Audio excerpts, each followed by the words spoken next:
এবার শোনেন কি বলে নবীজি, 5টা কথা বলছে। 1 নাম্বার, ইত্তাকিল মাহারিমা তাকুন আবাদান নাস। আবু হুরায়রা, তুমি হারাম থেকে বাঁচো। হারাম দ্বারা উদ্দেশ্য হলো হারাম কথা, হারাম কাজ, হারাম খাদ্য যা আছে এগুলা থেকে বাঁচো। তাকুন আবাদান নাস, মানুষের মাঝে তুমি সর্বশ্রেষ্ঠ আবেদ হিসাবে গণ্য হয়ে যাবে। যেখানে নবী হারাম থেকে বাঁচতে বললেন, সেখানে আমাদের দেশে রাষ্ট্রীয়ভাবে হারাম কাজকে বৈধতা দেওয়ার ষড়যন্ত্র চলতেছে। রাষ্ট্রীয়ভাবে। কিভাবে? রাষ্ট্রীয়ভাবে একদল ইসলাম সম্পর্কে অজ্ঞ মহিলা 318 পৃষ্ঠা ব্যাপী নারী বিষয়ক সংস্কার কমিশন নামে একটা কমিশন মাননীয় প্রধান উপদেষ্টার কাছে জমা দিয়েছে, যা রন্ধ্রে রন্ধ্রে কোরআনের বিরোধিতা করা হয়েছে, ইসলামের বিরোধিতা করা হয়েছে। এই বাংলাদেশটাকে একটা বেহা রাষ্ট্র বানানোর চূড়ান্ত নীলনকশা চলতেছে। যেখানে নবীজি বললেন হারাম থেকে বাঁচো, সেখানে হারামকে বৈধতা দেওয়ার ষড়যন্ত্র চালানো হয়। শুধু হারাম বৈধতা না, আপনার কোরআনকে পরিবর্তন করার মিশন আছে। কিসের? কাকে পরিবর্তন করা? সূরা ইউনূসের 15 নম্বর আয়াতে আল্লাহ বলেন, وَإِذَا تُتْلَى عَلَيْهِمْ آيَاتُنَا بَيِّنَاتٍ قَالَ الَّذِينَ لَا يَرْجُونَ لِقَاءَنَا ائْتِ بِقُرْآنٍ غَيْرِ هَذَا أَوْ بَدِّلْ। কাফেরদের কাছে যখন আমার কোরআনের আয়াতগুলা শোনানো হয়, তখন কাফেররা নবীকে বলে, যারা আমার সাক্ষাৎ বিশ্বাস করে না ওই কাফেররা আমার নবীকে বলে, মোহাম্মদ তুমি এই কোরআন ছাড়া আরেকটা কোরআন নিয়ে আসো। নাউজুবিল্লাহ বলেন। আও বাদদিল, অথবা তুমি কোরআনের বিধান পরিবর্তন করে ফেলো। তাহলে বলেন তো, কোরআনের বিধান পরিবর্তন চাওয়া স্বভাবটা কাদের? কাফেরদের। কোরআনের বিধান পরিবর্তন চাওয়া স্বভাবটা কাদের? কোন সূরায়? সূরা ইউনূস। কোন সূরায়? কত নম্বর? 15 নম্বর আয়াত। বলেন, কোরআনের বিধান পরিবর্তন চাওয়া স্বভাবটা কাদের? কোন সূরার কত নম্বর আয়াত? এখন কেউ যদি বলে যে নারী পুরুষ উত্তরাধিকার সম্পত্তিতে সমান অধিকার পাবে, অথচ আল্লাহ সূরা নিসার 11 নম্বর আয়াতে বলেছেন, ইউসিকুমুল্লাহু ফি আওলাদিকুম লিযযাকারি মিসলু হাজ্জিল উনসায়াইন। আল্লাহ তাআলা আয়াতের মধ্যে বলে দিয়েছেন, 2 জন নারীর অংশের সমান পাবে একজন পুরুষ। এখন যদি কেউ দাবি উঠায় না পুরুষ যা পাবে নারীও তা পাবে, তাহলে কোরআনের বিধানকে পরিবর্তন চাওয়া হবে। আর কোরআনের বিধান পরিবর্তন চাওয়া স্বভাবটা কাদের? কাফেরদের। কোন আইন মুসলমানদের উপর যদি চাপিয়ে দেওয়া হয়, এই সমস্যাটা শুধু মুসলমানদের যারা আলেম তাদের। কাদের? সবাই বলেন। সবার। তো ডাকলে যান না কা? কোরআনের বিধান পরিবর্তন সমস্যাটা হুজুরদের। তাদের। তো সবাই যান না কা? কি করে জানেন? তো হুজুরকে খায়া দেয় আর কাম নাই। কি বলে? হুজুরকে খায়া দেয়া। কোরআনের বিধান পরিবর্তনের ষড়যন্ত্র হয়, হুজুরদের নাকি খায়া দেয়া কাম। কিছুদিন পরে সময় আসবে, হুজুরদের পায়ে গিয়ে পইরা কি বলবেন জানেন? হুজুর তাড়াতাড়ি এই মাদ্রাসা মসজিদ অনুযায়ী কিছু করার চেষ্টা করেন, আর পারতাছি না, পুরা ঘর জাহান্নাম হয়ে গেছে। পায়ে পড়বেন যেদিকে যাইতেছে। আল্লাহ আমাদেরকে বুঝার তৌফিক দান করুন। তো আসেন মূল কথায় চলে আসি। হারাম থেকে বাঁচা শ্রেষ্ঠ আবেদ হওয়ার উপায়। যেখানে আমরা হারাম থেকে বাঁচার চেষ্টা করব, সেখানে আমাদেরকে হারামের মধ্যে লিপ্ত করার ষড়যন্ত্র হয়। নারী বিষয়ক সংস্কার কমিশনের একটা হারাম কাজ বাস্তবায়ন করার দাবি, সেটা হলো যারা যৌনকর্মী তাদেরকে শ্রম অধিকার আইনে শ্রমিকদের মর্যাদা দেওয়া। এর মানে কোনো মেয়ে তার সতীত্ব বিক্রি করে টাকা কামাই করবে, এটা বলেন হালাল না হারাম? এটাকে শ্রমিকের মর্যাদা দেওয়ার আবেদন করা হয়েছে। এখন যদি কোনো চোর বলে যে চুরি করা অনেক কষ্টের, আসলে কিন্তু চুরি করা কষ্টের। একটা বেটা গরু চুরি করলে এই বেচারা 7 দিন আগের টেনশন, আগে গিয়ে মার্ক করবে আপনার গরু। এই 7-8 দিন ও গরু খুঁজবে, চিনবে, এরপরে চিন্তা করবে আপনার বাড়িতে ঢুকার নিয়মটা কি। এগুলা মার্ক করার পর সর্বশেষ ওই বেচারা এবার খুঁজবে কবে আকাশে চাঁদ উঠে না। এটা একটা টেনশন, আপনার আরবি মাসের হিসাব রাখবে। তখন আপনার আকাশে চাঁদ না উঠবে যেদিন, এদিন হলো ও চুরি করার প্ল্যান। এবার যেদিন চুরি করবে সর্বশেষ তেল লাগাবে শরীরে, লাগানোর পর সর্বশেষ তার কঠিন এক আপনার ভয় যে যদি ধরা খেয়ে যাই গণধুলাই থেকে বাঁচার উপায় নাই। এই টেনশন নিয়ে বেচারাই সর্বশেষ চুরিটা করে। এখন যদি চোররা বলে যে আমরা চোর সম্প্রদায় যারা আছি চুরি করতে আমাদের অনেক কষ্ট হয়, শ্রম অধিকার আইনে আমাদের চোরদেরকেও শ্রমিকদের মর্যাদা চাই আমরা, এরকম যদি কোনো অধিকার চাওয়া হয় আমরা আশ্চর্য হব না। যেই দেশে যৌনকর্মীদেরকে শ্রমিকের মর্যাদা দেওয়ার দাবি তোলা হয় সেই দেশে চোর যদি শ্রমিকের অধিকার চায় সেখানে আশ্চর্য হওয়ার কিছু। এটা আরো যুক্তিযুক্ত বেশি। চোর বেচারার কষ্ট হয়, অনেক কষ্ট হয়। আহারে কত কষ্ট, শেষ মাইট দিয়ে যদি খায় আরো কত কষ্ট। এটা হলো শ্রমিকের মর্যাদা। তাহলে যেখানে আমাদেরকে বলছে হারাম থেকে বাঁচতে, গুনাহ থেকে বাঁচতে, সেখানে আমাদের জন্য গুনাহের দরজা খোলার চেষ্টা করা হচ্ছে। সূরা নূরের 2 নম্বর আয়াতে আল্লাহ বলেন, আয-যানিয়াতু ওয়াজ-যানি ফাজলিদু কুল্লা ওয়াহিদিম মিনহুমা মিআতা জালদা। অবিবাহিত নারী পুরুষ যারা জিনা করে তাদেরকে 100 বেত্রাঘাত করা হবে, আর বিবাহিত নারী পুরুষ যারা জিনা করে তাদেরকে পাথর মেরে হত্যা করা হবে। এখন আপনারা বলেন জিনা করা এটা হালাল না হারাম? হারাম। তাহলে এরকম কোন কমিশন বাস্তবায়ন করা, এটার মানে হলো জিনাকে বৈধতা দেওয়া, আর জিনা বৈধতা দেওয়া মানে একটা হারামের বৈধতা দেওয়া। এটা মুসলমান হিসাবে আমরা মেনে নিতে পারি না। আল্লাহ আমাদেরকে হারামের বাস্তবায়ন থেকে আমাদের দেশকে আল্লাহ হেফাজত করে। এইগুলো রাসূল সাল্লাল্লাহু আলাইহি সাল্লামের 1 নাম্বার কথা। শিখাবে কয়টা? হাত ধরে 5টা। 1, হারাম থেকে বাঁচো, খাঁটি আবেদ হবা। 2, ওয়ারদা বিমা কাসামাল্লাহু লাকা তাকুন আগনান নাস। আবু হুরায়রা, আল্লাহ তোমার বরাদ্দ যা রাখছে, তোমার জীবনে রিজিক হিসাবে যা রাখছে, এতে তুমি খুশি থাকো, আল্লাহর ফয়সালায় তুমি সন্তুষ্ট থাকো, মানুষের মধ্যে মনের দিক থেকে তুমি সর্বশ্রেষ্ঠ ধনী মানুষ হয়ে যাবে। আপনার আল্লাহ ফয়সালা করছে 20,000 টাকা, আপনি 20,000 টাকায় খুশি থাকেন। 50,000 যে ইনকাম করে ওর দিকে তাকায়েন না, খালি কষ্ট পাবেন।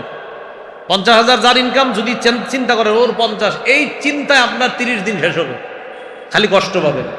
আর 20,000-এ আপনি চলার শিখার চেষ্টা করে ফেলেন, দেখবেন 20,000-এ খালি বলবেন আলহামদুলিল্লাহ আলহামদুলিল্লাহ আলহামদুলিল্লাহ। আর যে 50,000 কামাই, যদি তাকান ওর দিকে, ওর 50, আরে ওর 50, আরে আপনার শরীর আরো খারাপ হবে। এই জন্য নবী বললেন তোমাকে আল্লাহ যা দিছে এটাতে তুমি খুশি থাকো, তুমি শ্রেষ্ঠ ধনী হবা। 3 নাম্বার, ওয়া আহসিন ইলা জারিকা তাকুন মুমিনা। প্রতিবেশীর সাথে উত্তম আচরণ করো, খাঁটি মুমিন হয়ে যাবা। প্রতিবেশীর সাথে উত্তম আচরণ করো, খাঁটি মুমিন হবা। আমি গাড়ি থেকে নাইমা এখানে আসা পর্যন্ত যুবক ওলামা একরাম প্রায় সবাই আমারে সালাম দিছে, মুসাফা করছে, যারা যারা সামনে পড়ছে। এর মধ্যে এমন লোক আছে যারা মুসাফা করছে আমার সাথে, যারা গত 5 বছর প্রতিবেশীরই সালাম দেয়নি। কারে সালাম দেয়নি?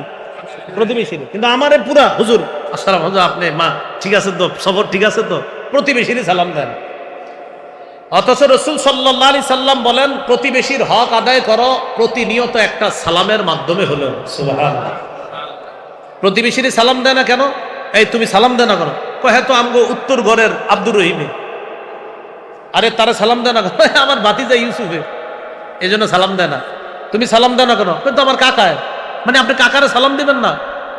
ও আমার কাকারেও সালাম দিব। আপনি সালাম দেন না কেন? আমার আব্বা। মানে সন্তান বাবাকে, বাবা সন্তানকে, মা সন্তানকে, সন্তান মাকে সালাম দেওয়াটা এটা মনে করে লজ্জার বিষয়। আর স্বামী স্ত্রীকে সালাম দেওয়া এটা তো আরো লজ্জা। রাস্তাঘাটে 14 জন মহিলারে সালাম দিবে, কিন্তু ঘরের স্ত্রীকে কি সালাম দিবে? হুজুর এটা কি বলেন আপনি? স্ত্রীকে মানে সালাম, মানে এটা কেমনে সম্ভব? তো আব্বারে সালাম দেওয়া এটা তো আপনার মোয়ানাকা তো পরে, সালাম দিবে এটা অনেক পরে। একটু সালাম মুসাফা করেন, আমার দিকে তাকান। হাদিসে আসছে কোন মুসলমান সালামের পর 2 জন যখন মুসাফা করে, এবার ছাড়েন, এই পৃথক হয়ে গেলাম, আমরা 2 জন পৃথক হওয়ার আগে দুজনের গুনাহ গাছের পাতা যেমন ঝরে পড়ে যায়, দুজনের গুনাহগুলো এইভাবে ঝরে পড়ে যায়। এখন আদেশ করেছেন এটা ছেড়ে দেওয়া গুনাহ। আরেকটা হলো ওয়া ফি'লুল মাহজুর, 2 নাম্বার, আল্লাহ যা নিষেধ করেছেন এই নিষেধগুলা করা গুনাহ। তাহলে আদেশগুলা ছাড়া গুনাহ, নিষেধগুলা করা গুনাহ। তাহলে গুনাহ পাপ মৌলিকভাবে দুই প্রকার, সুন্দরভাবে মনে রাখবেন। আল্লাহর আদেশগুলা ছেড়ে দেওয়া, 2 নাম্বার আল্লাহর নিষেধগুলা করা। তাহলে আল্লাহর আদেশগুলা ছেড়ে দেওয়া গুনাহ, আল্লাহর নিষেধগুলা করা গুনাহ। এ হলো গুনাহ বা পাপ মৌলিকভাবে 2 প্রকার। মনোযোগ দিয়ে শুনে থাকলে মনে থাকবে আপনাদের। দ্বিতীয় প্রকারটা হলো আল্লাহর নিষেধগুলা করা, এটা গুনাহ। আল্লাহর নিষেধ এগুলাও পাপ। আল্লাহ, ইন্না লিল্লাহি ওয়া ইন্না ইলাইহি রাজিউন।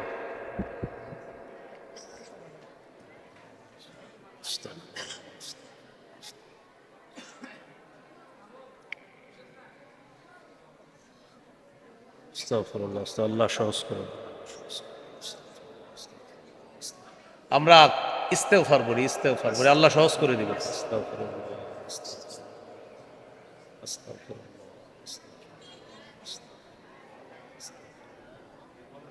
আস্তাগফিরুল্লাহ।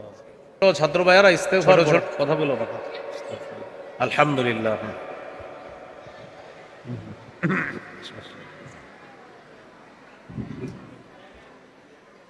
বলতেছিলাম গুনাহ মৌলিকভাবে 2 প্রকার। একটা হলো আল্লাহর আদেশগুলা ছেড়ে দেওয়া গুনাহ, আর একটা হলো আল্লাহর নিষেধগুলা করা গুনাহ।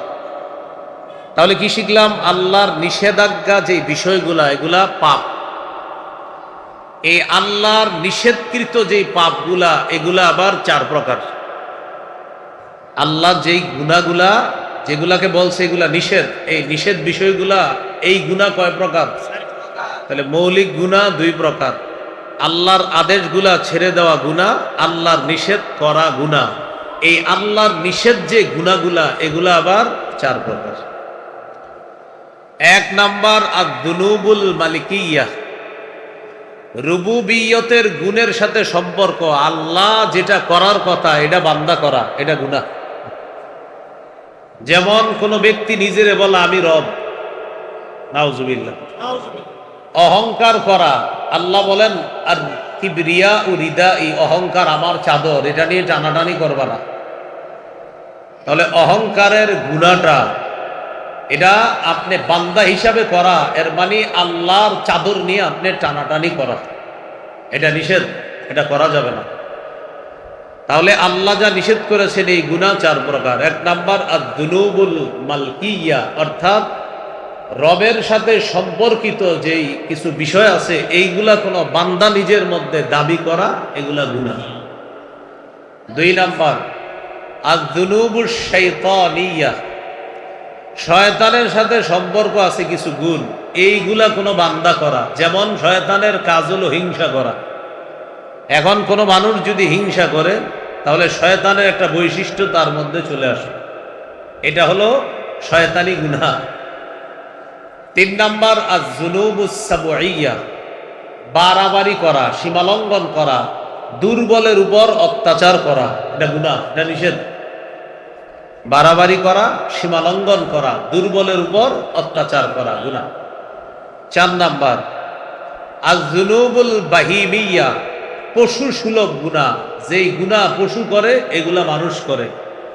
যেমন কুকুর রাস্তাঘাটে যৌনাচার করা, এটা কুকুরের কাছে কোনো অপরাধ মনে হয় না, এরকম কোনো স্বভাব মানুষের মাঝে চলে আসা, এইগুলা হলো আয-যুনুবুল বাহিমিয়া বা পশু সুলভ গুনাহ।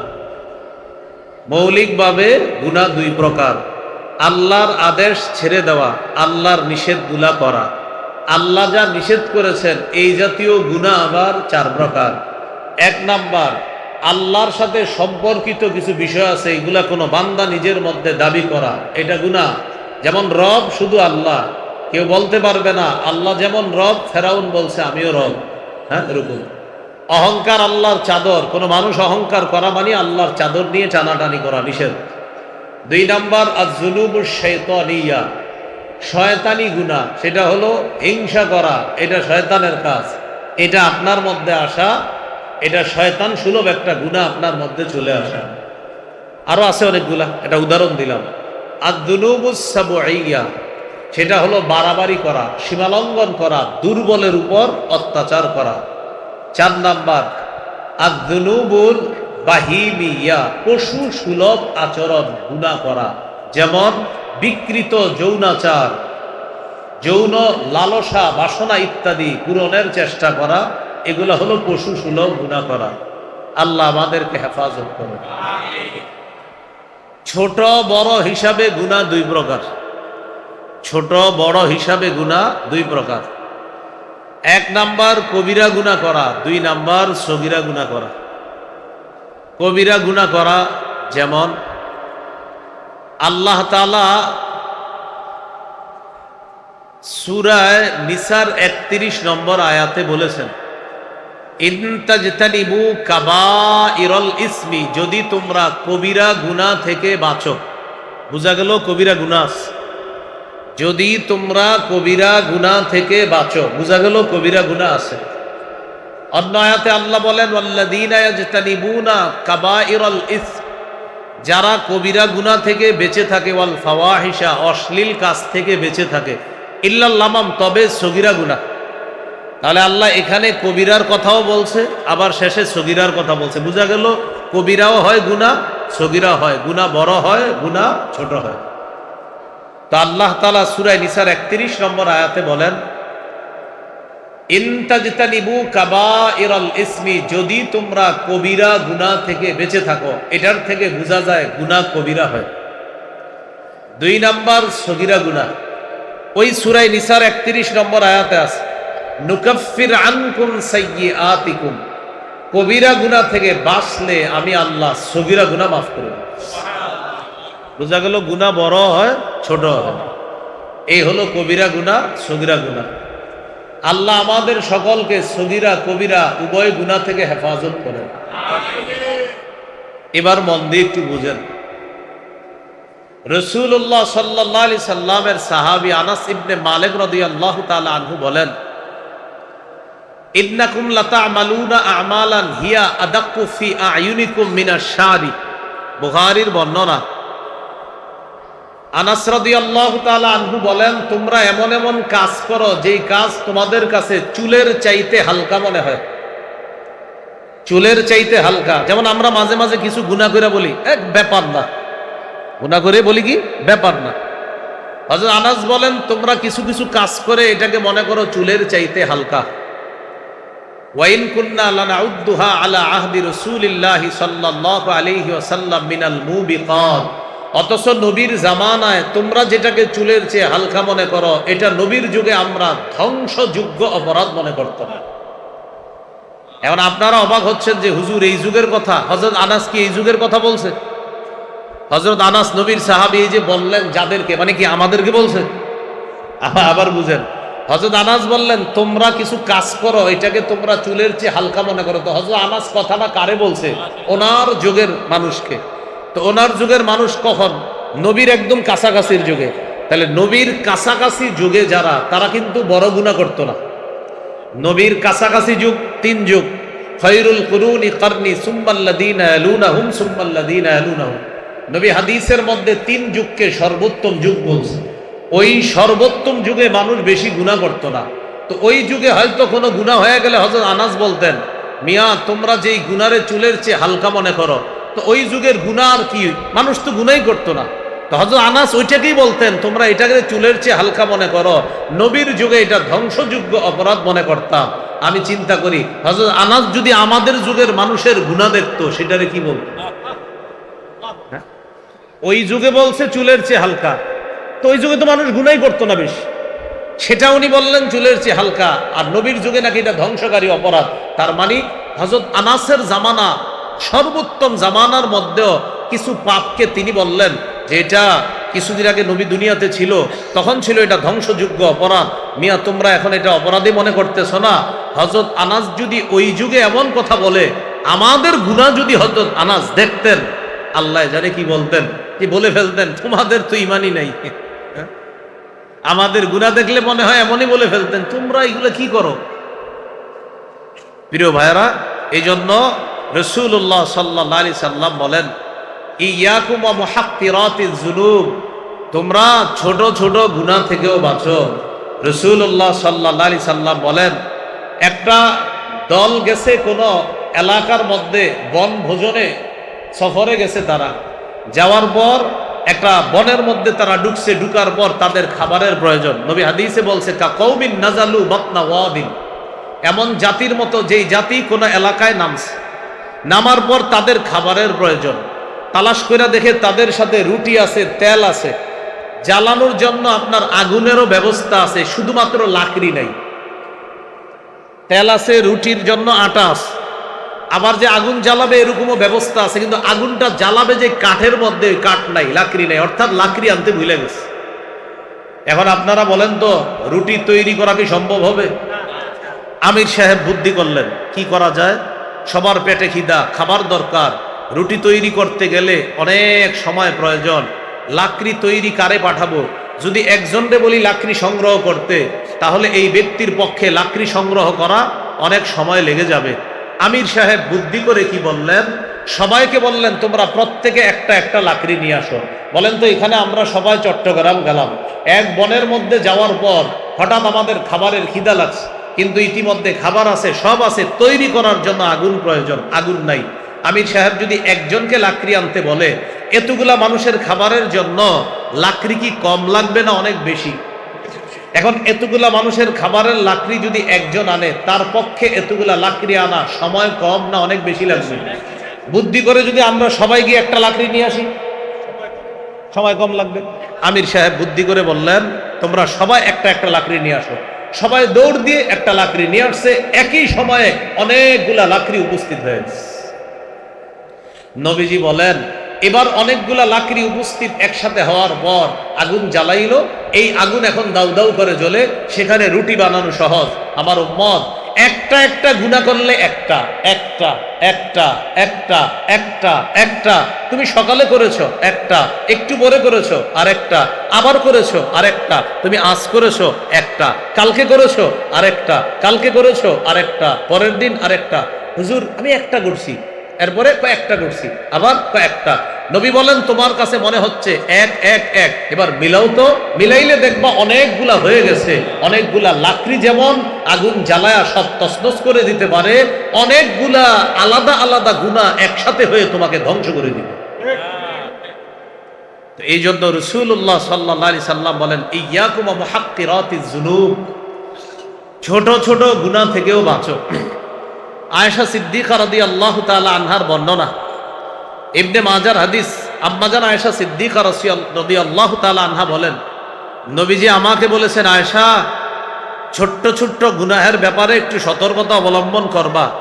ফাইন্না লাহা মিনাল্লাহি তালিবা, এই ছোট্ট গুনাহের ব্যাপারেও আল্লাহর কাছে তোমার জবাবদিহিতা করা লাগতে পারে, কারণ ছোট্ট গুনাহগুলো হইতে হইতে যদি বিশাল স্তূপ হয়ে যায় আল্লাহর কাছে জবাবদিহিতা করা লাগবে। আল্লাহ আমাদেরকে সগীরা কবিরা উভয় গুনাহ থেকে বাঁচার তৌফিক দান করেন। আবার মূল কথায় চলে আসি, শুরু থেকেই বলেছিলাম দুইটা কথা, নগদ পাপগুলা ছেড়ে দাও, নতুন করে পাপের কাছে যেও না। এবার পাপের কিছু প্রকার জানলাম আমরা। পাপ মৌলিকভাবে দুই প্রকার, একটা হলো আল্লাহর আদেশগুলা ছেড়ে দেওয়া পাপ, আল্লাহর নিষেধগুলা করা পাপ। আল্লাহর নিষেধগুলা মৌলিকভাবে আবার চার প্রকার। এক নাম্বার আল্লাহর গুণ কোন বান্দা নিজের মধ্যে আইনা দাবি করা, এটা বড় পাপ। যেমন কেউ বলা আল্লাহ যেমন রব, নাউজুবিল্লাহ আমিও রব। অহংকার আল্লাহর চাদর, এটা নিয়ে টানাটানি করা, এটা গুনাহ, এটা নিষেধ। দুই নাম্বার আয-যুনুবুশ শায়তানিয়া, শয়তানি গুনাহ। যেমন শয়তানের যোগ্যতা হলো হিংসা করা, কোনো মানুষ হিংসা করলে বোঝা যায় তার মধ্যে শয়তানি একটা যোগ্যতা চলে আসে। তিন নাম্বার আয-যুনুবুস সাবউইয়া, এটা হলো কোন মানুষের উপর জুলুম নির্যাতন করা, বাড়াবাড়ি করা, এগুলা নিষেধ করা যাবে না। চার নাম্বার আয-যুনুবুল বাহিমিয়া, পশু সুলভ আচরণ, বিকৃত যৌনাচার, এগুলা করা, এগুলা পাপ। সবগুলা পাপ আবার একসাথে করলে পাপ ছোট বড় হিসাবে দুই প্রকার, একটা হলো কবিরা আর একটা হলো সগীরা। আমরা কবিরা সগীরা সব ধরনের গুনাহ থেকে বাঁচবো, আল্লাহ তৌফিক দান করেন। তবে সবগুলা কথার মধ্যে দুইটা কথা আল্লাহর হস্তে মনে রাখবেন, সেটা হলো বলেন আল্লাহর আদেশগুলা, বলেন ছেড়ে দেওয়া গুনাহ, আল্লাহর নিষেধগুলা করা গুনাহ। এই দুইটা কথা একটু মনে রাখবেন, কিন্তু বাড়িতে গিয়ে স্ত্রীকেও শিখাবেন, শোনো আল্লাহ যা করতে বলেছেন এটা না করা গুনাহ, আল্লাহ যা ছাড়তে বলেছেন এটা করা গুনাহ। এইগুলো আজকের প্রথম দুইটা আয়াতের আলোচনা। 1 নম্বর সূরা আনামের 120 নম্বর আয়াত, 2 নম্বর সূরা আনামের 151 নম্বর আয়াত। আজকের 3 নম্বর আলোচনা। মাঝে মাঝে আমাদের গুনাহ হয়ে যায়। এবার আমার সাথে একটু সবাই বলেন, মনে থাকবে, বলেন গুনাহ হয়ে গেলে সবার কাছে বলে বেড়াবো না, প্রয়োজনে কোন আল্লাহওয়ালা মুরব্বির কাছে ব্যক্তিগতভাবে গুনাহের কথা বলা যাবে, সবার কাছে না। মানে আপনি একটা গুনাহ করেন, ছাড়তে পারেন না, প্রতিদিন খালি করেন কিন্তু ছাড়তে পারেন না, আহা আমি কি করব, গুনাহটা ছাড়তে পারি না, তখন সবার কাছে বলে বেড়াবেন না। এই মুরাদনগরের আল্লাহওয়ালা আলেম আছে, মুরাদনগর মাদ্রাসা আছে, মাদ্রাসার মুহতামিম সাহেব আছে, মাওলানা মুফতি আমজাদ সাহেবের কাছে যান। আমি হুজুরের নাম বললাম, আরো অনেক ওলামা একরাম, হজরতের সাথে আমাদের সম্পর্ক আছে এই জন্য হজরতের নাম বললাম। তেমনি আরো আমাদের আপনাদের এদিকে মাওলানা মুফতি আনিসুর রহমান আশরাফি সাহেব আসে, মাওলানা মুফতি মুশতাকুন নবী কাসিমি সাহেব প্রচুর আসে এইদিকে। তো এই জাতীয় কোনো আল্লাহওয়ালার কাছে গিয়ে আপনি ব্যক্তিগতভাবে বলতে পারেন, হুজুর আমি তো একটা পাপ করি, ছাড়ার অনেক চেষ্টা করতেছি, পারতেছি না, সর্বশেষ না পেরে আপনার কাছে আমি বিষয়টা জানাইলাম রোগ হিসাবে, এখন আমার এই রোগের ট্রিটমেন্ট কি হবে একটু আপনি বলে দেন। এইভাবে ব্যক্তিগতভাবে বলা যাবে, তো সবার কাছে বলা যাবে না। তাহলে আজকে 3 নম্বর বিষয় আমরা শিখতেছি, সেটা হলো পাপ আমাদের কম বেশি হয়ে যাবে কিন্তু সবার কাছে আমরা বলে বেড়াবো না। রাসূলুল্লাহ সাল্লাল্লাহু আলাইহি সাল্লাম বলেন, কুল্লু উম্মতি মুআফান ইল্লাল মুজাহিরিন, আমার উম্মতের সকলকে আল্লাহ মাফ করে দিবে, তাদেরকে মাফ করবে না যারা পাপ প্রকাশ করে বেড়ায়। নবীজি বলেন, আমার উম্মতের কিছু মানুষ রাতের বেলা পাপ করার পর ওর পাপের উপর আল্লাহ পর্দা ফেলে রাখছে, সকাল হলে ওই ব্যক্তি বন্ধুদের কাছে গিয়ে বলে বেড়ায়, আমিলতুল বারি হাতা কাজা ওয়া কাজা, দোস্ত আমি এই পাপ করেছি, এটা বন্ধুদের কাছে বলে বেড়ায়। নবীজি বলেন, আহা আল্লাহর পর্দা ছিল ওর পাপের উপর, ও বন্ধুদের কাছে কথাটা বইলা ওর পাপের উপর থেকে আল্লাহর পর্দাটা সে সরাইয়া দিল। আল্লাহ কিন্তু আপনার পাপের উপর পর্দা ফেলে রাখছে না, আল্লাহ পাপ কাউরে প্রকাশ করে না, আপনার পাপের কথা আল্লাহ কাউকে বলবে না, আপনি সকালে বলে দিলেন। এটা বুখারীর বর্ণনা। এবার মুসলিমের বর্ণনা শুনেন, কিয়ামতের ময়দানে কোন কোন বান্দাকে আল্লাহ পর্দার আড়ালে ডাকবেন, পর্দার আড়ালে ডাকার পর আল্লাহ বলবেন, আতারিফু যামবা কাযা ওয়া কাযা, আচ্ছা তুমি কি এই পাপ স্বীকার করো? ওই বান্দা বলবে, আল্লাহ আমি এই পাপ স্বীকার করি। 3 বার স্বীকৃতি নেওয়ার পর আল্লাহ তাকে বলবে, তোমার যেই পরিমাণ পাপ, যা কিছু ভালো কাজ আছে, আমি আল্লাহ ওই ভালো কাজের কারণে তোমার আমল নামাটা ডান হাতে দিয়ে দিলাম, পর্দার আড়ালেই তোমাকে মাফ করে দিলাম। আর ওই তোমার পাপ আছে ভয়ঙ্কর, যেগুলো স্বীকার করলা, আমি এগুলোর উপরে পর্দা রেখে দিয়েছিলাম, এই জন্য সবার সামনে যেন প্রকাশ না পায়, তাই পর্দার আড়ালে তোমার হিসাবটা নিলাম, আমি আল্লাহ এটা গোপনেই রেখে দিলাম। যাও, তাহলে আমি আপনি প্রকাশ করে দিলাম, আল্লাহ গোপন করে রাখলেন, আপনি প্রকাশ করে দিলেন। তাহলে আজকে 3 নম্বর গুরুত্বপূর্ণ কথাটি মনে রাখবো, পাপ হয়ে যাওয়াটা স্বাভাবিক মানুষ হিসাবে, কিন্তু হয়ে গেলে সবার কাছে বলে বেড়াবো না, প্রয়োজনে ছাড়তে যদি না পারি কোনো আল্লাহওয়ালা আলেমের কাছে আমি বিষয়টা শেয়ার করব।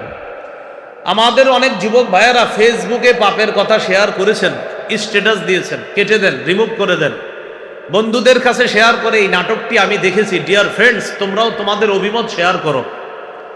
এইভাবে পাপের কথা ফেসবুকে লেখা মানে হাজার কোটি মানুষকে আপনি পাপের সাক্ষী বানান। আল্লাহ আমাদেরকে হেফাজত করেন। এইগুলো আজকে 3 নাম্বার আলোচনা। 4 নাম্বার, আজকে থেকে যে কোনো পাপকে পাহাড়ের মতো মনে করব। কিসের মতো? এবার আমার সাথে বলেন, মুমিন বান্দা যে কোনো পাপ পাহাড়ের মতো মনে করে, পাপাচার যে কোনো পাপ মাছির মতো মনে করে। এবার আমি এক অংশ আমি বলবো, বাকি অংশ আপনারা বলেন তো, মুমিন পাপকে কিসের মতো মনে করে আর পাপাচার? সহিহ বুখারীর বর্ণনা, আব্দুল্লাহ ইবনে মাসউদ রাদিয়াল্লাহু তাআলা আনহুর বর্ণনা, তিনি বলেন, ইন্নাল আবদাল মুমিনা ইয়ারা যুনুবাহু কাআন্নাহু কাঈদুন তাহতা জাবালিন ইয়াখাফু আন ইয়াকা আলাইহি। মুমিন বান্দা গুনাহকে মনে করে পাহাড়, এই পাহাড় আমার উপরে, এই পাহাড় পড়লে আমি মারা যাব। মুমিন একটা গুনাহকে মনে করে পাহাড়।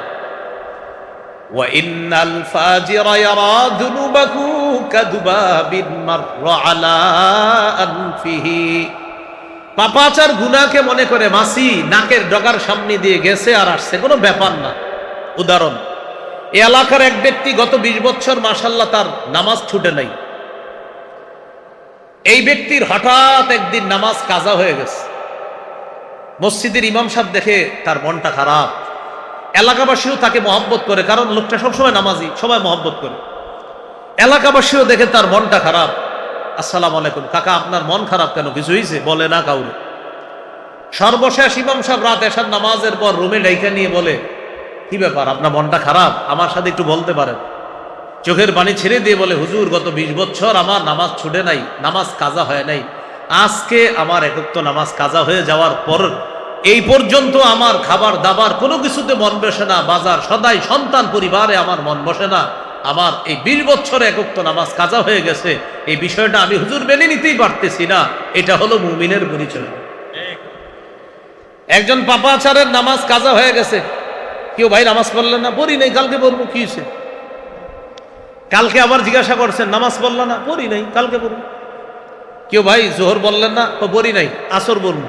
আসরের সময় বললেন, আসরও তো বললেন না, মাগরিব পড়বো। মাগরিবের সময় এশা পড়বো। এশার সময় জিজ্ঞাসা করছেন, এ ভাই জান তো কালকে পড়বো, জান। 1 সপ্তাহ নামাজ পড়ে না।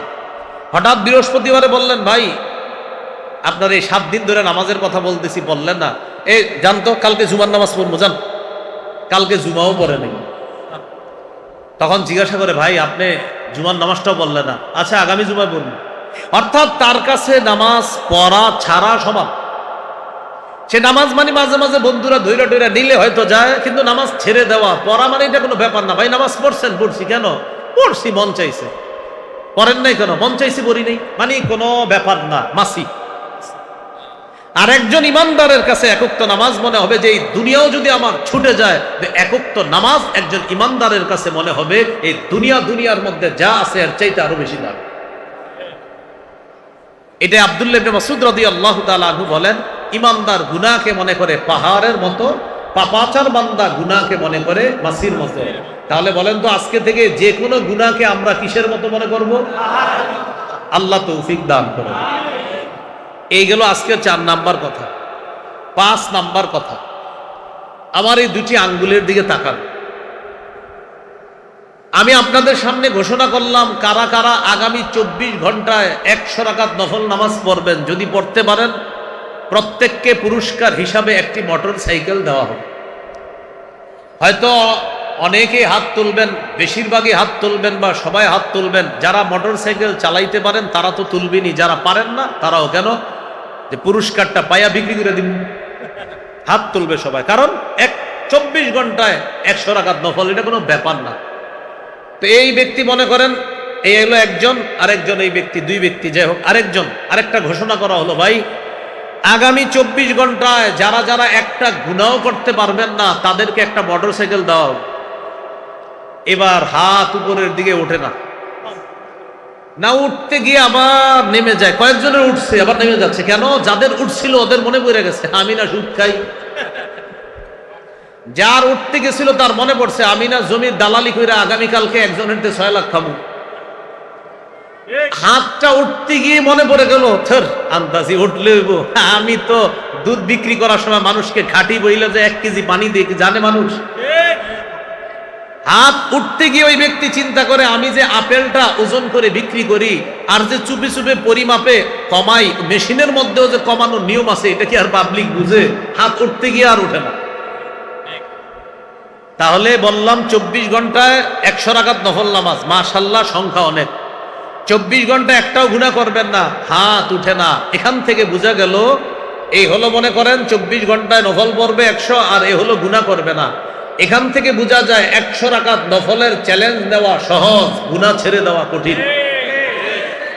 কিন্তু নবীজি সাল্লাল্লাহু আলাইহি সাল্লাম বলেন, যেই ব্যক্তি ফরজ নামাজ পড়ে, ওয়াজিব নামাজ পড়ে, নফল নামাজ পড়ে, আবার কিছু নাফরমানি করে, আরেক ব্যক্তি ফরজ নামাজগুলা পড়ে, ওয়াজিব নামাজ পড়ে, কিন্তু নাফরমানি করে না, নফল নামাজ একটু কম পড়ে। আবার এক ব্যক্তি নফলও পড়ে, ফরজ সুন্নত ওয়াজিব সব পালন করে, আবার কিছু নাফরমানি করে। আরেক ব্যক্তি ওয়াজিব ফরজ সবগুলো আদায় করে, নফল নামাজ পারলে পড়ে, না পারলে পড়ে না, কিন্তু নাফরমানি করে না। নবী বলেন, যে নাফরমানি করে না, আমি তাকে সমস্ত মানুষের মাঝে শ্রেষ্ঠ আবেদ, শ্রেষ্ঠ ইবাদত গুজার বান্দা বলে ঘোষণা করলাম। তাহলে বলেন তো, নফল বেশি পড়া শ্রেষ্ঠ আবেদ, না গুনাহ ছাড়া শ্রেষ্ঠ আবেদ? গুনাহ ছেড়ে দেওয়া শ্রেষ্ঠ আবেদ। এই জন্য হাসান বসরি রহমতুল্লাহ আলাই, একজন বড় আল্লাহর ওলি, তিনি বলেন, মা আবাদাল আবিদুনা বিশাইইন আফযালা মিন তারকি মা নাহাকুমুল্লাহু আন। হাসান বসরি বলেন, একজন আল্লাহর ওলির জীবনের শ্রেষ্ঠ ইবাদত নাফরমানি না করা। হাসান বসরি বলেন, যদি শোনো পৃথিবীতে কেউ আল্লাহর ওলি, খোঁজ নিয়ে দেখবা যে গুনাহ করে কিনা। যদি দেখো না গুনাহ করে না, বুঝবা হা হা আসলে আল্লাহর ওলি। কারণ আল্লাহর ওলির জীবনের শ্রেষ্ঠ ইবাদত গুনাহ না করা। আল্লাহর ওলির জীবনের শ্রেষ্ঠ ইবাদত কি? এই জাতীয় কিছু আল্লাহর ওলি আপনি দুনিয়াতে পাবেন, যাদেরকে দেখলে আপনার আল্লাহর কথা মনে পড়বে।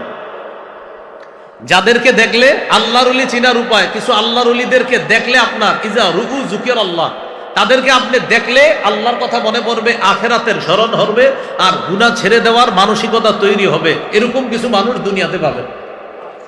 আবার অনেক সুন্দর, দেখতে শুনতে অনেক সুন্দর, কিন্তু বেদাতের মধ্যে লিপ্ত। এর দেখলেই হক্কানি উলামায়ে কেরাম বলে, ধর এদিকে যাবো না। কেন? দেখতে তো সুন্দর, কিন্তু আপনার মন চায় না কেন সেখানে দেখ। উনি দেখতেও সুন্দর, মাশাআল্লাহ, আল খাল্লা টেল্লা নিয়ে আসে, ওর সব সুন্দর, কিন্তু এরপরে উলামায়ে কেরাম বর্জন করতেছে। কেন? জানো ঘন যান সুন্দর তো। অন্যদিকে একজন মানুষ কালো, আর উলামায়ে কেরাম লাখ লাখ আলেমরা তার কাছে, কালো মানুষটার কাছে গিয়ে ভিড় জমাইতেছে। কেন? বুঝলেন? একটা মানুষ কালো, লাখ লাখ আলেম তার কাছে যাইতেছে। কেন? কিছু আছে। আবার একজন দেখতে অনেক সুন্দর, মাশাআল্লাহ, ওনারে দেখলে মনে হবে ফেরেশতা, কিন্তু উলামায়ে কেরাম যায় না। এই জন্য বুঝতে হবে যে আল্লাহর ওলি যারা, তাদেরকে দেখলে আল্লাহর কথা স্মরণ হবে, তাদেরকে দেখলে আখেরাতের কথা স্মরণ হবে। এই জন্য দেখবেন এলাকায় অনেক মানুষ দেখতে সুন্দর, নামাজ পড়ে না, এর দেখলে মায়া লাগে না। অনেক মানুষ দেখতে কালো, লোকটা নিয়মিত নামাজ পড়ে, এর দেখলে এক কাপ চা খাওয়াইতে মন চায়। ওই যে আল্লাহ ভালোবাসা তৈরি করে, কালে হুয়া তু কিয়া হুয়া দিলওয়াল, কালা কিন্তু দিল আছে ভালো। এই জন্য কালো দেখতে, কিন্তু দেখলে মায়া লাগে। এই মেয়ে আপনি এর তো মায়া করেন কা? ও হুজুর এমনি ভাল লাগে, ওই কালো মানুষ, কালো হইলো ভালো লাগে, ও ভালো মানুষ। আল্লাহ আমাদেরকে বুঝার তৌফিক দান করে। তো যাই হোক, হাসান বসরি রহমতুল্লাহ আলাই বলেন, মা আবাদাল আবিদুনা বিশাইইন আফযালা মিন তারকি মা নাহাহুমুল্লাহু আন। আল্লাহর ওলির জীবনের সর্বশ্রেষ্ঠ ইবাদত হলো গুনাহ না করা। আল্লাহর ওলির জীবনের শ্রেষ্ঠ ইবাদত গুনাহ না করা। তাহলে আমাদের 5 নাম্বার আলোচনা চলতেছে, হারাম বর্জন করা শ্রেষ্ঠ আবেদ হওয়ার উপায়। তিরমিজির হাদিস 2305 নম্বর হাদিস। এই হাদিসের বর্ণনাকারী আবু হুরায়রা রাদিয়াল্লাহু তাআলা তিনি বলেন, রাসূলুল্লাহ সাল্লাল্লাহু আলাইহি সাল্লাম একদিন ঘোষণা করলেন, মাইয়া খুযু আন্নি হাউলাইল কালিমাত ফায়ামালু বিহিন্না আও ইউআল্লিমু মান ইয়ামালু বিহিন্না। রাসূলুল্লাহ সাল্লাল্লাহু আলাইহি সাল্লাম একদিন ঘোষণা করলেন, কে আছো, আমি নবী এখন কিছু কথা বলবো, এই কথাগুলা গ্রহণ করবা, নিজে আমল করবা, যারা আমল করবে তাদেরকে শিখায়া দিবা, এমন কি কেউ আছো? সাহাবী আবু হুরায়রা রাদিয়াল্লাহু তাআলা আনহু বললেন, হুজুর আমি আছি, আমি আপনার কথাগুলা গ্রহণ করব, নিজে আমল করব, যারা আমল করবে তাদেরকে আমি শিখিয়ে দিব। কোন সাহাবী বলছে? বলেন কোন সাহাবী? আবু হুরায়রা। নবীজির একজন আজীব ছাত্র, ক্লাসে যদি কোনো ছাত্র নাও থাকে, একজন থাকবে, তার নাম আবু হুরায়রা রাদিয়াল্লাহু তাআলা। ওই জামানায় সাহাবায়ে কেরাম আবু হুরায়রা রাদিয়াল্লাহু তাআলা আনহুকে জিজ্ঞাসা করছে, আবু হুরায়রা, আচ্ছা তুমি এত হাদিস কিভাবে বলো, একটু বলো তো। ওই জামানায় সহিহ মুসলিমের বর্ণনা, আবু হুরায়রা রাদিয়াল্লাহু তাআলা আনহু বলেন, আলা মিল ইবাতনি, আমি পেটে ভাতে নবীর দরবারে পড়ে থাকতাম, নবী খাবার পাইলে আমি খাইতাম, নবী না খাইলে আমি খাইতাম না, ক্লাস মিস করতাম না। আল্লাহ তাআলা তার মাধ্যমে সবচাইতে বেশি হাদিসের খাদ্য, 5000-এর বেশি হাদিস আল্লাহ তাআলা এই সাহাবী আবু হুরায়রার মুখ থেকে বের করেছেন। ছাত্র ছিলেন কয় বছর? মাত্র 3 বছর। অথচ ওনার চেয়ে আরো অনেক বছরের বেশি বেশি ছাত্র আছে, তো আল্লাহ তাআলা কবুল করছে। তো এই আবু হুরায়রা রাদিয়াল্লাহু তাআলা আনহু বলেন, হুজুর আমি আপনার কথা শুনবো, গ্রহণ করব, নিজে আমল করব, অন্যদেরকে শিখিয়ে দিব। আবু হুরায়রা রাদিয়াল্লাহু তাআলা আনহু সম্পর্কে ছাত্র যারা আছেন একটু মন দিয়ে একটা কথা শুনেন। তার কিন্তু শুরুর দিকে মেধা এত প্রখর ছিল না। কোন সাহাবী? মেধা প্রখর ছিল না। মসজিদে একদিন বসা, মসজিদে বলতে ওই যেখানে ছাত্র যারা হজ উমরায় গেছেন দেখবেন মসজিদে নববীর এক পাশে পিতলের কালারের একটা শিকল দিয়ে একটা রাউন্ড দেওয়া আছে, এটাকে বলা হয় মাদ্রাসাতুস সুফফা বা আসহাবুস সুফফা। এই মাদ্রাসায় রাসূল সাল্লাল্লাহু আলাইহি সাল্লাম ক্লাস করাইতেন আর সাহাবীরা এখানে বসেই ক্লাস করতেন। এখন আবু হুরায়রা রাদিয়াল্লাহু তাআলা আনহু মসজিদে বসা, নবীজি সাল্লাল্লাহু আলাইহি সাল্লাম কামরা থেকে বের হইছে, মনটা খারাপ। সহিহ বুখারীতে আছে 119 নম্বর হাদিস। আবু হুরায়রা রাদিয়াল্লাহু তাআলা আনহু বললেন, হুজুর সামিআতু মিনকা হাদিসান কাসীরা ফাআনসা। আমি আপনার কাছে প্রচুর হাদিস শুনি কিন্তু আমি ভুলে যাই। খালি আমি আপনার কাছ থেকে প্রচুর হাদিস শুনি, হাদিসগুলা আমি ভুলে যাই। নবীজি বললেন, তাই? পাহা, তাহলে এক কাজ করো, উবসুত রিদা, আর তোমার চাদরটা একটু বিছায়া দাও। আবু হুরায়রা রাদিয়াল্লাহু তাআলা আনহু বলেন, ফাবাসাততুহু, আমি আমার চাদর বিছিয়ে দিলাম। চাদর বিছানোর পর এই বিছানো চাদরের মধ্যে রাসূল সাল্লাল্লাহু আলাইহি সাল্লাম ফাগারাফা বিয়াদাইহি, হাত থেকে চাদরের মধ্যে এইভাবে কি জানি ঢেলে দিলেন, এইভাবে দিয়ে দিছে। তো চাদরে তো আর কিছু নাই, আর এমনি দেখছে যে এরকম করছে, তো নবীজির হাত তো ফাঁকা, আসলে তো কিছু আছে। সুবহানাল্লাহ, এটা আল্লাহ জানে। আর রাসূল সাল্লাল্লাহু আলাইহি সাল্লাম তার মুজিজা, নবীজি জানেন যে নবীজি এইভাবে কেন করছে। স্বপ্নেও যদি নবীজি কারো সাথে এরকম সাক্ষাৎ করে তাও কাজ হয়ে যাবে ইনশাআল্লাহ। তো রাসূলুল্লাহ সাল্লাল্লাহু আলাইহি সাল্লাম এটা করার পরে বললেন, চাদরটা পেঁচাও। আবু হুরায়রা রাদিয়াল্লাহু তাআলা আনহু পেঁচাইছে, এইভাবে একদম পুরো বইটা ফেলছে। বটার পর নবী বললেন, এবার এটা নিজের সাথে মিলাও। আবু হুরায়রা বলেন, ফাবাসাততুহু, চাদরটা আমি মিলাইলাম। কোথায়? ইলা সাদরি। ইলা সাদরি, এই অংশটা বুখারীতে আপনারা পাবেন না, বাসাততুহু পাবেন। ইলা সাদরিটা বুখারী যারা পড়েন বা পড়ান, বাইনা সত্রাইন, 2 লাইনের মাঝে ছোট্ট করে লেখা আছে ইলা সাদরি। এটা কিন্তু মূল ইয়াতে নাই, আপনার এবারতে পাবেন না। মূল এবারত মূল কিতাবে পাবেন, ওই মোবাইলের যে অ্যাপস আছে ওইটাতে আবার পাবেন না, কিন্তু মূল কিতাবের 2 লাইনের মাঝে ছোট্ট করে লেখা ইলা সাদরি। আমি চাদরটা আমার বুকের সাথে মিলাইলাম। আবু হুরায়রা বলেন, এই চাদর বুকের সাথে মিলানোর পর ফামা নাসিতু শাইআন বাদা, আমি জীবনে যা শুনি আর কখনো ভুলি না। ছাত্র ভাই যারা আছি, ওস্তাদদের কাছে দোয়া নেওয়া জরুরি, দোয়া নেওয়া জরুরি। সাবেক ছাত্ররা সুন্দর আয়োজন করছে, আমি মনে করি এই আয়োজনের মূল উদ্দেশ্য তারা ওস্তাদদের কাছে দোয়া নিবে, এই জন্য এখানে উপস্থিত হয়েছে, তাদের ভবিষ্যৎ জীবনটা যেন সুন্দর হয়। ছাত্র যারা আজকে এখানে উপস্থিত হয়েছে, সাবেক ছাত্ররা, এই ছাত্রদের জীবনে চলার পথে শ্রেষ্ঠ একটা কঠিন শক্তি হবে তাদের চলার পথে ওস্তাদদের দোয়া। ওস্তাদদের দোয়া, এটা মনে রাখবো, ওস্তাদদের দোয়া। এই জন্য ছাত্র ভাই যারা এখানে আসছে, আমরা একটা কথা মনে রাখবো, আপনাদের একটা বুদ্ধি দিই, ওস্তাদদের দোয়া পাওয়ার একটা সহজ উপায় আছে। সেটা কি? বেশি বেশি ওস্তাদের জন্য দোয়া করবেন, আল্লাহ ওস্তাদের রুহানি দোয়া আপনার কাছে পৌঁছায় দিবে। আপনি দোয়া করবেন ওস্তাদের জন্য, ওস্তাদেরটা আল্লাহ আপনার কাছে পৌঁছায় দিবে। কারণ এক হাদিসে আসছে, আমি যখন বলবো আল্লাহ তাকে মাফ করেন, আমার মাথার কাছে একটা ফেরেশতা বসে বলে আল্লাহ আপনি তাকে মাফ করেন। তাকান তাকান, সবাই দিকে তাকান। আমি যদি বলি আল্লাহ আমার এই ভাইটারে আপনি মাফ করেন, ফেরেশতা বলে আল্লাহ আপনি এরে মাফ করেন। মুসলিমের বর্ণনা, তিরমিজিরও বর্ণনা, কোন ব্যক্তি যখন বলে আল্লাহ আমার ভাইকে আপনি মাফ করেন, আমার ভাইটা সৌদি আছে, আল্লাহ তার হায়াতে বরকত দেন, ফেরেশতা বলে আল্লাহ আপনি এই ব্যক্তির হায়াতে বরকত দেন। আল্লাহ আমার ভাইটা ব্যবসা করতেছে, তার ব্যবসা বরকত দেন, ফেরেশতা বলে আল্লাহ আপনি এই বেটার জীবনে বরকত দিয়ে দেন। এখন আল্লাহ আমার উস্তাদের পরিবারে আপনি বরকত দিয়ে দেন, আল্লাহ আমার উস্তাদের পরিবারটাকে আপনি সুখে রাখেন, আল্লাহ আমার উস্তাদের যারা বেঁচে নাই আমার উস্তাদদের মধ্যে তাদের কবরটা জান্নাতের বাগান বানায় দিবেন। ফেরেশতারা বলবে আল্লাহ আপনি তার জীবনটা বরকতময় বানায় দেন, তার পরিবারের যারা বেঁচে নাই তাদের কবরটা আপনি জান্নাতের বাগান বানায় দেন। এই জন্য উস্তাদের জন্য যত দোয়া করবেন আপনার জীবন তত তারাক্কি হবে। তাহলে আজকে থেকে মনে রাখবেন, জিন্দিগির কোনো দোয়ায় দুইটা দোয়া যেন না ছুটে, আমার মা বাবা, আমার উস্তাদ। আমার মা বাবার জন্য আমি দোয়া করা কখনো ভুলে যাব না, আর আমার উস্তাদদের জন্য দোয়া করা ভুলে যাব না। অন্তত এতটুকু যদি শর্টে দোয়া করেন, আল্লাহ আমার উস্তাদদের যারা বেঁচে আছে তাদেরকে হায়াতে তৈয়বা দান করেন, আল্লাহ যারা বেঁচে নাই তাদের কবরগুলো জান্নাতের বাগান বানায় দেন। বাস সহজে এতটুকু বলে দিন। তো আবু হুরায়রা রাদিয়াল্লাহু তাআলা নবীজির খাস দোয়া পেয়ে গেছে, এজন্য আল্লাহ কবুল করে ফেলছেন। তাই উস্তাদদের দোয়া নেওয়ার চেষ্টা করা। মূল আলোচনায় চলে আসি। বলেন মূল আলোচনা কোনটা? 5 নাম্বার, হারাম থেকে বাঁচলেই আল্লাহর শ্রেষ্ঠ আবেদ হওয়া যাবে, গুনাহ থেকে বাঁচলে। এটা বলতেছিলাম। এটা বলতে গিয়ে আপনাদেরকে তিরমিজি 2305 নম্বর হাদিস শোনাচ্ছি। নবী বললেন, কে আছো? আমি এখন কিছু কথা বলবো, কথাগুলা গ্রহণ করবা, নিজে আমল করবা, অন্যদেরকে শিখাইয়া দিবা। এক সাহাবী বলছে, হুজুর আমি আছি। ওলামা হযরত ছাড়া অন্যরা বলেন তো ওই সাহাবীর নাম কি? ওনারে কেন্দ্র করে বললাম কথাগুলো। তো নবীজি কি করলেন? আবু হুরায়রা বলেন, আখাযা বিয়াদি, এইভাবে হাত ধরছে। আপনারটাও ধরতাম, আচ্ছা ধরি। তো এইভাবে হাত ধরছে। হ্যাঁ, নবীজি বলেন, আবু হুরায়রা বলেন, নবীজি আমার হাত এইভাবে ধরে, বাবা যেমন সন্তানকে শিখায়া দেয়, নবী আমাকে এইভাবে একদম হাত ধরে ধরে 5টা কথা শিখাইয়া দিচ্ছে। তবে এই হাদিস শোনানোর আগে একটা শর্ত আছে। নবীজি যেমন বলছে, কে আসো এমন যে আমার কাছ থেকে এই কথাগুলা গ্রহণ করবা, নিজে আমল করবা, যারা আমল করবে তাদেরকে শিখাবা।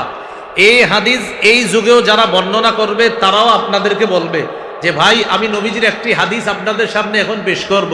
এই হাদিস কারা শুনবেন, কারা আমল করবেন, আর কারা অন্যকে শিখাইবেন, এটা বলার পরে এই হাদিস আমি বলবো না। আপনারা বলেন, আপনারা কি হাদিস শুনবেন, নিজে আমল করবেন, অন্যদেরকে শিখাবেন? তাহলে চোখ বন্ধ করে হাত তুলে ফেলেন। হ্যাঁ, সত্যি তো? একটু পরে কিন্তু হাত যেন না নামে। আচ্ছা, হাত নামান। এবার শোনেন কি বলে নবীজি। 5টা কথা বলছে। 1 নাম্বার, ইত্তাকিল মাহারিমা তাকুন আবাদান নাস। আবু হুরায়রা, তুমি হারাম থেকে বাঁচো। হারাম দ্বারা উদ্দেশ্য হলো হারাম কথা, হারাম কাজ, হারাম খাদ্য যা আছে এগুলা থেকে বাঁচো। তাকুন আবাদান নাস, মানুষের মাঝে তুমি সর্বশ্রেষ্ঠ আবেদ হিসাবে গণ্য হয়ে যাবে। যেখানে নবী হারাম থেকে বাঁচতে বললেন, সেখানে আমাদের দেশে রাষ্ট্রীয়ভাবে হারাম কাজকে বৈধতা দেওয়ার ষড়যন্ত্র চলতেছে। রাষ্ট্রীয়ভাবে। কিভাবে? রাষ্ট্রীয়ভাবে একদল ইসলাম সম্পর্কে অজ্ঞ মহিলা 318 পৃষ্ঠা ব্যাপী নারী বিষয়ক সংস্কার কমিশন নামে একটা কমিশন মাননীয় প্রধান উপদেষ্টার কাছে জমা দিয়েছে, যার রন্ধ্রে রন্ধ্রে কোরআনের বিরোধিতা করা হয়েছে, ইসলামের বিরোধিতা করা হয়েছে। এই বাংলাদেশটাকে একটা বেহা রাষ্ট্র বানানোর চূড়ান্ত নীলনকশা চলতেছে। যেখানে নবীজি বললেন হারাম থেকে বাঁচো, সেখানে হারামকে বৈধতা দেওয়ার ষড়যন্ত্র চালানো। শুধু হারাম বৈধতা না, আপনার কোরআনকে পরিবর্তন করার মিশন আছে। কিসের? কাকে পরিবর্তন করা? সূরা ইউনূসের 15 নম্বর আয়াতে আল্লাহ বলেন, وَإِذَا تُتْلَى عَلَيْهِمْ آيَاتُنَا بَيِّنَاتٍ قَالَ الَّذِينَ لَا يَرْجُونَ لِقَاءَنَا ائْتِ بِقُرْآنٍ غَيْرِ هَذَا أَوْ بَدِّلْ। কাফেরদের কাছে যখন আমার কোরআনের আয়াতগুলা শোনানো হয়, তখন কাফেররা নবীকে বলে, যারা আমার সাক্ষাৎ বিশ্বাস করে না ওই কাফেররা আমার নবীকে বলে, মুহাম্মদ তুমি এই কোরআন ছাড়া আরেকটা কোরআন নিয়ে আসো। নাউজুবিল্লাহ বলেন। আও বাদদিল, অথবা তুমি কোরআনের বিধান পরিবর্তন করে ফেলো। তাহলে বলেন তো, কোরআনের বিধান পরিবর্তন চাওয়া স্বভাবটা কাদের? কাফেরদের। কোরআনের বিধান পরিবর্তন চাওয়া স্বভাবটা কাদের? কোন সূরায়? সূরা ইউনূস। কোন সূরায়? কত নম্বর? 15 নম্বর আয়াত। বলেন, কোরআনের বিধান পরিবর্তন চাওয়া স্বভাবটা কাদের? কোন সূরার কত নম্বর আয়াত? এখন কেউ যদি বলে যে নারী পুরুষ উত্তরাধিকার সম্পত্তিতে সমান অধিকার পাবে, অথচ আল্লাহ সূরা নিসার 11 নম্বর আয়াতে বলেছেন, ইউসিকুমুল্লাহু ফি আওলাদিকুম লিযযাকারি মিসলু হাজ্জিল উনসায়াইন। আল্লাহ তাআলা আয়াতের মধ্যে বলে দিয়েছেন দুইজন নারীর অংশের সমান পাবে একজন পুরুষ।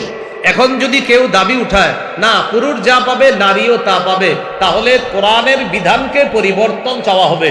আর কোরআনের বিধান পরিবর্তন চাওয়া স্বভাবটা কাদের? কাফেরদের কোন আইন মুসলমানদের উপর যদি চাপিয়ে দেওয়া হয়, এই সমস্যাটা শুধু মুসলমানদের যারা আলেম তাদের। কাদের? সবাই বলেন সবার। তো ডাকলে যান না কা? কোরআনের বিধান পরিবর্তন সমস্যাটা হুজুরদের তাদের, তো সবাই যান না কা? কি করে জানেন? তো হুজুর গো খায়া দেয় আর কাম নাই। কি বলে হুজুর গো খায়া দেয়া? কোরআনের বিধান পরিবর্তনের ষড়যন্ত্র হয়, হুজুরদের নাকি খায়া দেয়া কাম। কিছুদিন পরে সময় আসবে হুজুরদের পায়ে গিয়ে পইরা কি বলবেন জানেন? হুজুর তাড়াতাড়ি এই মাদ্রাসা মসজিদ অনুযায়ী কিছু করার চেষ্টা করেন, আর পারতাছি না, পুরা ঘর জাহান্নাম হয়ে গেছে। পায়ে পড়বেন যেদিকে যাইতেছে। আল্লাহ আমাদেরকে বুঝার তৌফিক দান করুন। তো আসেন মূল কথায় চলে আসি। হারাম থেকে বাঁচা শ্রেষ্ঠ আবেদ হওয়ার উপায়। যেখানে আমরা হারাম থেকে বাঁচার চেষ্টা করব, সেখানে আমাদেরকে হারামের মধ্যে লিপ্ত করার ষড়যন্ত্র হয়। নারী বিষয়ক সংস্কার কমিশনের একটা হারাম কাজ বাস্তবায়ন করার দাবি, সেটা হলো যারা যৌনকর্মী তাদেরকে শ্রম অধিকার আইনে শ্রমিকদের মর্যাদা দেওয়া।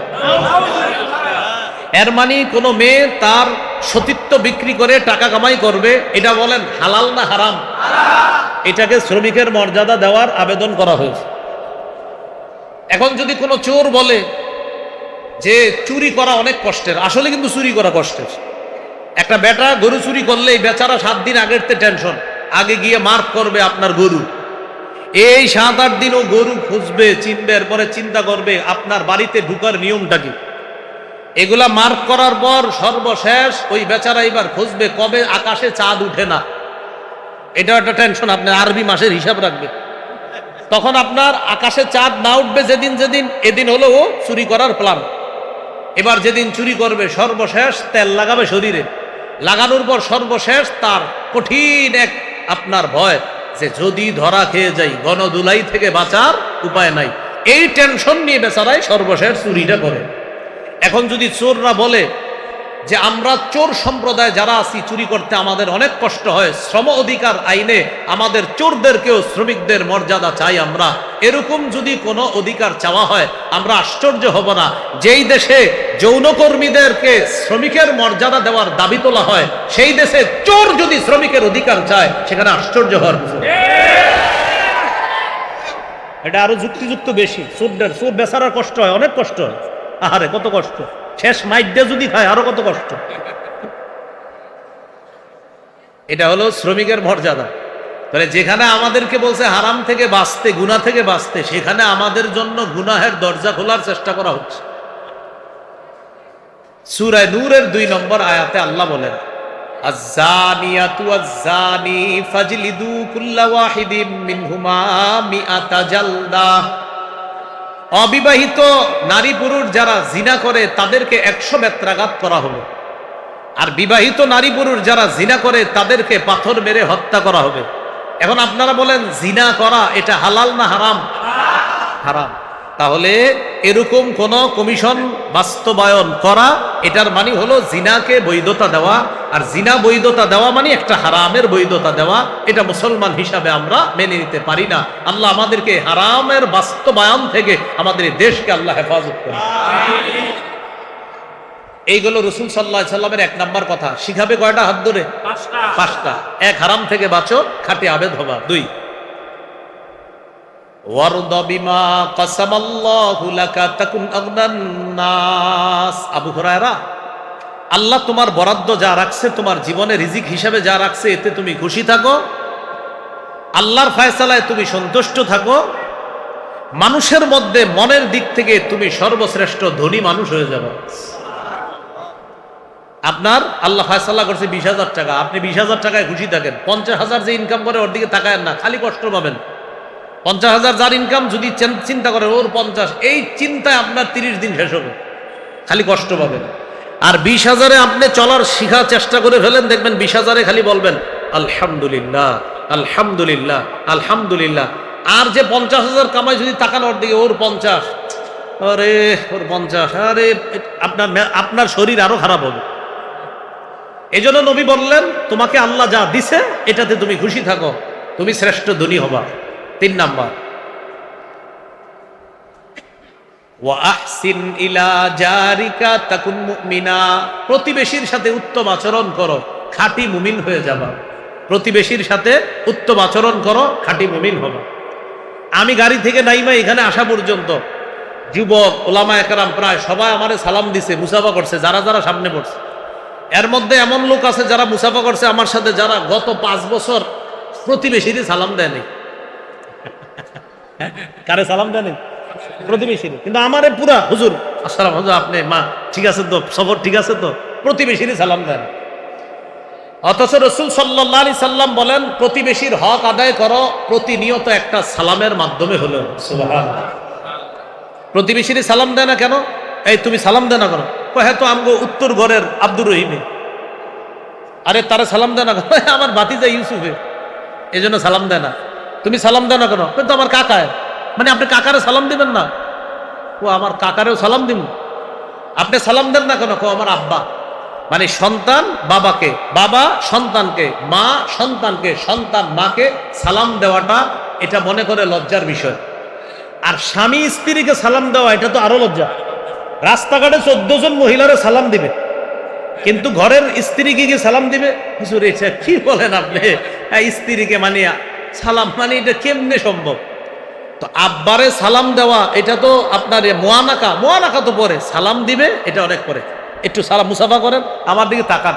হাদিসে আসছে কোন মুসলমান সালামের পর 2 জন যখন মুসাফা করে, এবার ছাড়েন, এই পৃথক হয়ে গেলাম, আমরা 2 জন পৃথক হওয়ার আগেই দুজনের গুনাহ, গাছের পাতা যেমন ঝরে পড়ে যায়, দুজনের গুনাহগুলো এইভাবে ঝরে পড়ে যায়। এখন আপনারা একটু বুঝে থাকলে বলেন, আমার বাবা আর আমার গুনাহগুলো এইভাবে ঝরে পড়ুক, দরকার আসেনি?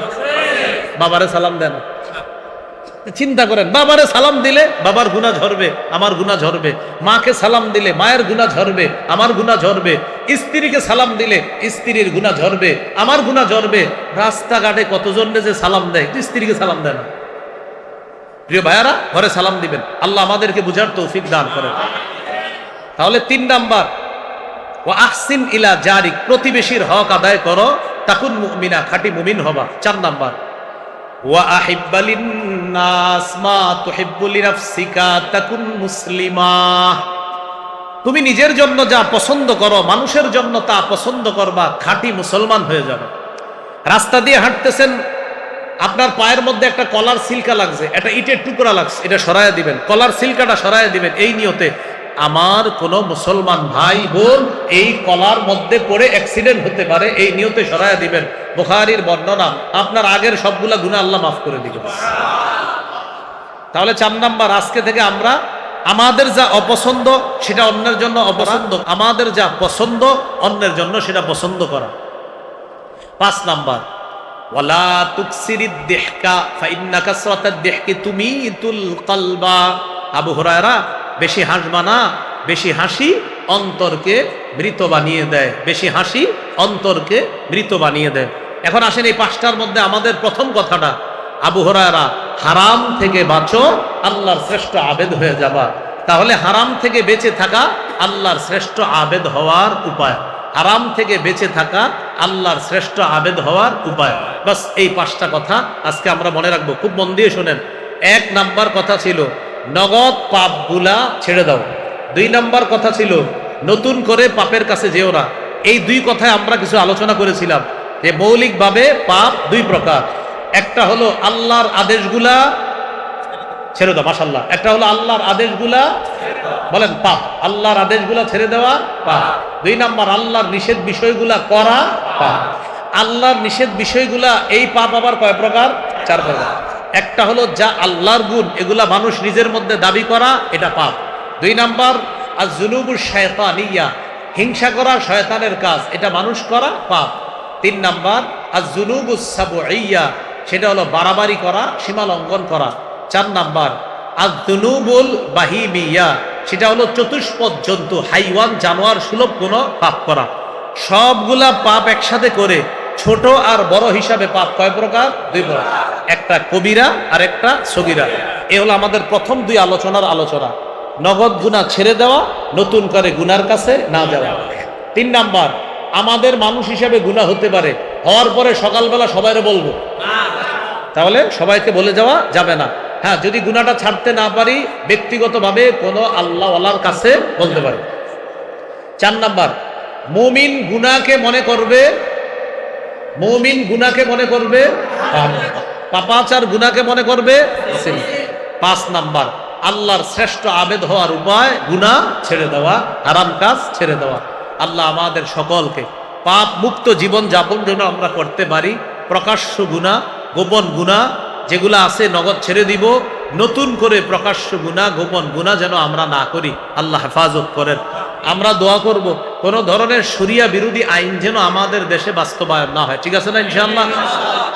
আচ্ছা, একটা ঘোষণা আমার মনে ছিল না, ঘোষণাটা দিয়ে দিচ্ছি। সেটা হলো, আজকের যে পাপের আলোচনাগুলা, আমার একটা সংকলন আছে মিম্বরের আমানত। আপনাদের এখানে আরেকবার আসছিলাম, সময়ের অভাবে আপনারা অনেকে নিতে পারেননি। মুজফফর উলুমেও আসছিলাম, ওই দিনও আপনাদের অনেকের চাহিদা ছিল, নিতে পারেননি। 10 খণ্ডের কিতাব মিম্বরের আমানত, 10 খণ্ডের। আজকের যে পাপের আলোচনাগুলা, কিছু আলোচনা পাবেন 3 নাম্বার খণ্ডে আজকের, আর কিছু আলোচনা পাবেন 9 নাম্বার খণ্ডে এবং 10 নাম্বার খণ্ডে। বাকি আমি বলে দিচ্ছি কোন খণ্ডে কোন আলোচনা। প্রথম খণ্ডের আলোচনা হলো সন্তানের 64টি অধিকার। দ্বিতীয় খণ্ডের আলোচনা শিরিক, বেদাত, কুফর, তাওহীদ। তৃতীয় খণ্ডের আলোচনা হালাল, হারাম। এই হালাল আর হারামের আলোচনায় লম্বা আলোচনা পাবেন, যে অনেকগুলা হারাম যেগুলো আমরা অহরহর করে থাকি। 4 নাম্বার খণ্ডে স্বামীর 24টি অধিকার, স্ত্রীর 19টি অধিকার। 5 নাম্বার খণ্ডে লা ইলাহা ইল্লাল্লাহর ব্যাখ্যা। 6 নাম্বার খণ্ডে নামাজ। 7 নাম্বার আর 8 নাম্বার খণ্ডে নাপাক, পাক এবং নামাজ সম্পর্কে অনেকগুলা মাসালা আলোচনা করা হয়েছে। 9ম খণ্ডে যাকাত, রমজান, রমজানকে স্বাগত জানানো, রমজানকে বিদায় জানানো, বিদায়ের সময় গুনাহমুক্ত হতে পারলাম কিনা, এটাকে কেন্দ্র করে লম্বা আলোচনা 9ম খণ্ডে। 10ম খণ্ডের আলোচনা রমজান পরবর্তী 8টা কাজ। এই আলোচনা 10ম খণ্ডে। রমজানের পরে আমাদের 8টা কাজ। এই 8 কাজের পরে আমাদের প্রস্তুতি, আল্লাহ তৌফিক দিলে হজ করা। হজের পরে কোরবানি, আল্লাহ তৌফিক দিলে কোরবানি করা। এবছর আমি আপনাদেরকে বলবো, 10ম খণ্ডটা আপনারা সংগ্রহে রাখলে, গরু কিনার আগে 10ম খণ্ডের একটা অংশ আছে কোরবানির মাসালা, সেখানটা আপনারা একটু পড়ে যাবেন। যাওয়ার আগে 5-10 মিনিট দেখলে হবে কিতাবটা। দেখবেন গরুর শিংটা কেমন হবে, গরুর হাত কেমন, পা কেমন, গরু কেমন হলে কোরবানি হবে না, আর কেমন হলে হবে, লম্বা আলোচনা 10ম খণ্ডে। এরপরে কোরবানি দিলেন। কোরবানির পরে আমরা দাওয়াত খাই, দাওয়াত দেই, ঠিক না? এই দাওয়াত খান আর দাওয়াত দিতে গিয়ে কিছু ভুল হয়, কিছু ভালো কাজ হয়। কোনগুলা ভালো, কোনগুলা খারাপ, 10ম খণ্ডের আলোচনা। এরপরে হলো মুহররম মাস। মুহররম মাসকে কেন্দ্র করে সাহাবীদেরকে সমালোচনা করে অনেক মানুষ। এই সমালোচনার লম্বা জবাব দেওয়া হয়েছে 10ম খণ্ডে। এরপরে সফর মাস। সফর মাসে আরবে কিছু কুসংস্কার ছিল। এই কুসংস্কারগুলা বাংলাদেশে এইভাবে, মুহররম মাসে অনেকে মেয়ে বিয়ে দেয় না। আর কিছু কুসংস্কার এমন, ঘরের চালে আইসা যদি কাক কা কা করে, মনে করে ছেলেটা বিদেশে ভালো নাই, মেয়েটা বিদেশে ভালো নাই, এমন মনে করে। এই জাতীয় কুসংস্কার বিষয়ে আলোচনা 10ম খণ্ডে। তো যাদের প্রয়োজন হবে, আপনারা অনলাইন থেকে মিম্বরে আমানত লিখে সংগ্রহ করতে পারবেন। এখানে গাড়িতে আছে, ওই ড্রাইভার উনি বললেন আমাকে ঘোষণা করার জন্য, ওনারা নিয়ে এসেছে। আপনি এখান থেকেও সংগ্রহ করতে পারেন। বাকি এখানে সম্ভবত একটু কমে পাবেন ওদের কাছ থেকে। 1 থেকে 10 খণ্ড যদি পারেন পুরাটাই সংগ্রহ করেন, না পারলে যেই খণ্ডগুলো পারেন এটা সংগ্রহ করেন। আর একটা ঘোষণা শুনে নেন, আগামী 2-1 মাসের মধ্যে আমার নতুন একটা সংকলন আসবে। এটার নামই পাপ। নাম কি? কিতাবের নাম কি? পাপ। একটা কিতাবে আসবে, নাম পাপ। প্রায় 600-650 পৃষ্ঠা, 2 খণ্ডে। 1 খণ্ডে 300 আর 1 খণ্ডে 300 পৃষ্ঠা। এই 600 পৃষ্ঠার একটা আপনার দুইটা মিলে 600 পৃষ্ঠা একটা কিতাবে আসবে, নাম পাপ। নাম কি? পাপ। এটা আসলে ইনশাল্লাহ এটাও সংগ্রহ করে নেবেন। আল্লাহ আমাদের সকলকে আজকে যে কথাগুলো বললাম, শুনলাম, প্রকাশ্য পাপ, গোপন পাপ থেকে যেন আমরা বাঁচতে পারি, আল্লাহ তৌফিক দান করেন। ভাই, যারা কিতাব গাড়ি থেকে নেবেন, আল্লাহর রাস্তে গাড়ির কাজ ভাঙবেন না। হ্যাঁ, গাড়ির কাজ ভাঙবেন না, ভদ্রভাবে গাড়ি থেকে সংগ্রহ করার চেষ্টা করবেন। আমিন ওয়া আখিরু দাওয়ানা আলহামদুলিল্লাহি রাব্বিল আলামিন। এই বছর আল্লাহুম্মা সাল্লি আলা মুহাম্মাদ ওয়া আলা আলি মুহাম্মাদ কামা সাল্লাইতা বিসমিল্লাহ। আমাদের মাত্রা পরীক্ষা হলো কাজী লোকমান সাহেব, একটু শারীরিক অসুস্থ। কাজী লোকমান। কাজী লোকমান সাহেব। الحمد لله رب العالمين والعاقبة للمتقين والصلاة والسلام على سيد الأنبياء والمرسلين وعلى آله وأصحابه أجمعين. ربنا ظلمنا أنفسنا وإن لم تغفر لنا وترحمنا لنكونن من الخاسرين. رب ارحمهما كما ربياني صغيرا رب ارحمهما كما ربياني صغيرا. মাবুদ মেহেরবান মাওলা, আল্লাহ মেহেরবানি করে আল্লাহ এই মাহফিলকে আপনি কবুল করেন। জীবনের সমস্ত গুনাহ খাতাগুলো মাফ করে দেন। যারা অসুস্থ সুস্থ বানায় দেন আল্লাহ, যারা ঋণী ঋণ পরিশোধের ব্যবস্থা করে দেন আল্লাহ। মেহেরবানি করে আমাদের দোয়া আপনি কবুল করেন আল্লাহ, আমাদের দোয়া আপনি কবুল করেন আল্লাহ। জনাব কাজী লোকমান সাহেব অসুস্থ, তাকে শেফায়ে কামেলা আজল নসিব ফরমান আল্লাহ। এই মাদ্রাসার আসাদিজা তুল্লাব সকলকে আপনি কবুল করে নেন। এবছর 25 জন ছাত্র হাফেজে কোরআন হয়েছে আল্লাহ। এই বছরের হাফেজ সাহেবগণ সহ অতীতের যারা সাবেক হাফেজ আছে আল্লাহ, সকলকে আপনি কবুল করে নেন আল্লাহ। এই মাদ্রাসার ছাত্র উস্তাদ সকলকে কবুল করে নেন। মোতাওয়াল্লি কমিটি সভাপতি, সেক্রেটারি, সদস্য, মুতাআল্লিকিন, মুহিব্বিন সকলকে আপনি কবুল করে নেন। এলাকাবাসীকে আপনি কবুল করে নেন। ঈমান ইসলামের উপর অটল থাকার তৌফিক দান করেন, হেদায়েতের উপর অটল থাকার তৌফিক দান করেন আল্লাহ। আমাদেরকে আপনি মাফ করে দেন আল্লাহ আল্লাহ আল্লাহ আল্লাহ আল্লাহ আল্লাহ আল্লাহ আল্লাহ আল্লাহ আল্লাহ।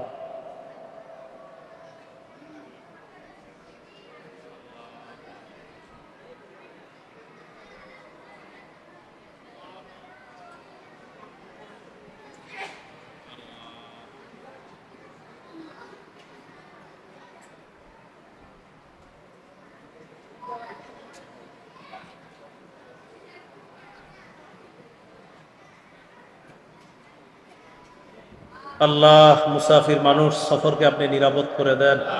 হাদিসে আছে মুসাফিরের দোয়া কবুল হয় আল্লাহ। আল্লাহ, আমাদের সকলকে আপনি মাফ করে দেন আল্লাহ। মুসাফির হিসাবে আপনার কাছে একটা আবেদন, আজকে যাদের সামনে বসলাম, যারা আমার সামনে বসছে সবার সাথে আবার জান্নাতে দেখা করায়া দিয়েন আল্লাহ। এই আরজিটা আপনি কবুল করে নেন আল্লাহ, এই আরজিটা আপনি কবুল করে নেন আল্লাহ। আমাদের সকলকে পাপ মুক্ত সুন্দর একটা জীবন দান করেন আল্লাহ। পাপ মুক্ত সুন্দর একটা জীবন দান করেন আল্লাহ। পাপ মুক্ত সুন্দর একটা জীবন দান করেন। সগীরা কবিরা গুনাহ থেকে হেফাজত করেন আল্লাহ। আমাদের দোয়া কবুল করে নেন আল্লাহ। ঢাকার উদ্দেশ্যে রওনা করবো, সহি সালেমে নিরাপদে গন্তব্যে পৌঁছায় দিয়েন। রব্বানা তাকাব্বাল মিন্না ইন্নাকা আনতাস সামিউল আলিম ওয়া তুব আলাইনা ইন্নাকা আনতাত তাওয়াবুর রহিম। সাল্লাল্লাহু তাআলা আলা খাইরি খালকিহি মুহাম্মদ ওয়া আলা আলিহি ওয়া আসহাবিহি আজমাইন। সুবহানা রাব্বিকা রাব্বিল ইজ্জাতি আম্মা ইয়াসিফুন। সালামুন আলাল মুরসালিন। আলহামদুলিল্লাহ।